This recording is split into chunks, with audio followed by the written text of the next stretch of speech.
Ako po si Arsenia Binohi, ang Center Administrator po ng Women Missions Foundation. Ako si Ricardo Soriano, isa po ako sa mga social worker po dito sa Anawim. Ako po si Miriam Ubando, 49 years old. Ako si Lola Soledad, 78 years old. Ang ating mga lolo at lola, once po na natanggap po natin sila, lahat na po ng basic needs nila ay pina-provide natin. So we have our medical care. Meron din po tayong tinatawag na psychosocial support program. And then we also have our outdoor activities. Of course, our spiritual enhancement activities. Meron din po tayong tinatawag na productivity activities ng mga elderly.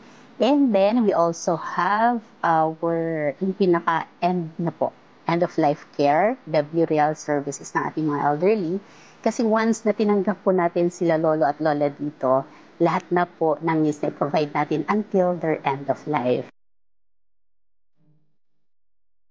Yung mga lola naman po namin sa mga lolo is mapagmahal naman po. So doon namin naramdaman din yung pagmamahal ng isang lola na hindi ko naramdaman dati dahil wala na akong lola saka lolo. So dito, mababait naman po sila saka mapagmahal yung mga elderly kaya masaya po kami dito na nagsiserve sa kanila.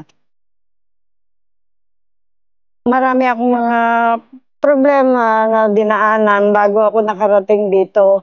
Siyempre, dahil sa wala na akong tahanan, pinili ko na ito na inalok sa akin ng pamangkin ko na dito na ako tumira.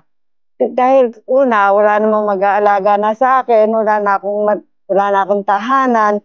Imbis na ako ipagtabuyan pa ng mga kamag-anak ko o ano man, tanggapin ko na ito. Kaya tinanggap ko naman ang Anawin.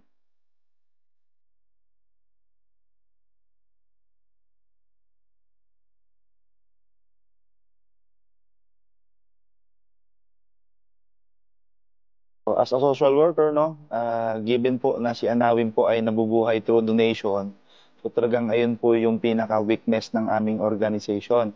Kaya every time na merong visitors, sobra-sobra kaming grateful, thankful na merong mga tao na handang tumulong